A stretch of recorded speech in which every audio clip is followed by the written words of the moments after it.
Hi everyone, আসসালামু আলাইকুম। গত লেকচারে আমরা ইনপুট টাইপ ইকুয়াল ইমেজ দেখেছি। সো আজকে আমরা নতুন একটা ইনপুট টাইপ নিয়ে কথা বলবো, যেটা হচ্ছে ইনপুট টাইপ ইকুয়াল ফাইল। অর্থাৎ আপনারা অনেক ওয়েবসাইটে দেখবেন না, আপনাদের ছবি আপলোড করতে বলা হয়, বা আপনাদের অনেক সময় সিগনেচার আপলোড করতে বলা হয়, বা অথবা আপনাদের অনেক সময় বিভিন্ন ধরনের ডকুমেন্ট আপলোড করতে বলা হয়। সো আমরা বিভিন্ন যে ফাইল আছে, এই ফাইলগুলো আমরা কিভাবে ইউজারের কাছ থেকে ইনপুট হিসেবে নিতে পারি।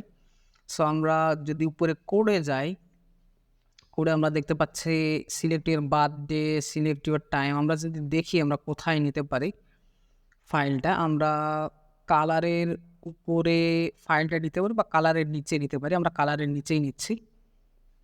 সো আমরা colour choose your favourite colour এর নিচেই আমরা নিয়ে নিচ্ছি। হ্যাঁ, সো আমরা এখানে লিখবো ইনপুট, এবং ইনপুটের টাইপ কি বলে দিচ্ছি, ফাইল। দেন আমরা যদি সেভ করে যদি ব্রাউজারে আসি, তাহলে দেখতে পাচ্ছি যে একটা ফাইল চুজ করতে বলা হচ্ছে। ক্লিক করলে সো আমরা একটা ব্রেক ট্যাগ ইউজ করি, তাই না? এখানে আমরা একটা ব্রেক ট্যাগ ইউজ করতেছি। সেভ করে যদি আসি, তাহলে দেখতে পাচ্ছি choose file, no file choosing. এখন পর্যন্ত আমরা কোনো ফাইল চুজ করিনি। অর্থাৎ আমরা লেবেল ইউজ করে আমরা একটু হিন্টস দিব ইউজারকে, যে আসলে আপনি একটা ফাইল সিলেক্ট করেন এখানে। সো আমরা লেবেল ইউজ করবো, লেবেল। এবং আমরা এই ইনপুট ফিল্ডের জন্য কি দেবো, একটা ইউনিক আইডি দিব। সো আমরা আইডিতে বলতেছি যে কোনো নাম দিতে পারেন, মাই ফাইল দিলাম। সো এই নামটা আমি কপি করে নিচ্ছি।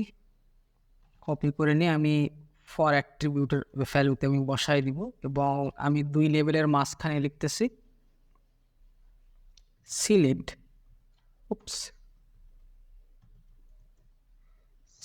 এ ফাইল। সেভ করতেছি। সেভ করে যদি চলে আসি, তাহলে দেখতে পাচ্ছি এখানে সিলেক্ট এ ফাইল। দেন আমরা একটা বাটন দেখতে পাচ্ছি, যে বাটনে ক্লিক করলে আমরা ফাইল আপলোড করতে পারি।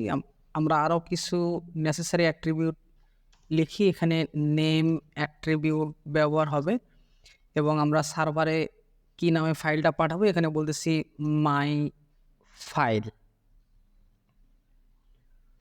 অর্থাৎ মাই ফাইল আকারে চলে যাবে। দেন আমরা ভ্যালু দিচ্ছি না এখানে, কারণ আপনারা ফাইলের ডিফল্ট ভ্যালু কি দিবে, ফাইল তো ফাইলই, তাই না? এখানে ডিফল্ট ভ্যালু দেওয়ার কোনো দরকার নেই, প্রয়োজন পড়ে না। ভ্যালু অ্যাট্রিবিউট এখানে ব্যবহার হয় না, ভ্যালু অ্যাট্রিবিউট সহজ বাংলা কথায়। সো আমরা যদি চলে আসি, তাহলে এখন যদি আমরা ফাইল চুজ করি, তাহলে যে কোনো ফাইল আমরা table.txt সিলেক্ট করলে আমরা দেখতে পাবো যে শেষে table.txt ফাইলটা সিলেক্ট করছি। আমরা যদি অন্য কোনো ফাইল চুজ করি, যেমন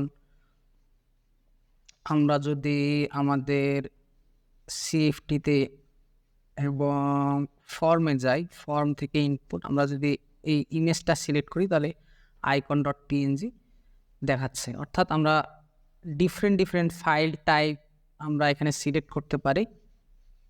সো আমি সিলেক্ট করে রাখতেছি। সো আমরা দেখলাম কিভাবে আমরা ইউজারের কাছ থেকে একটা ফাইল ইনপুট নিতে পারি। সো ভালো থাকবেন, সুস্থ থাকবেন, দেখা হচ্ছে পরবর্তী লেসনে। আল্লাহ হাফেজ।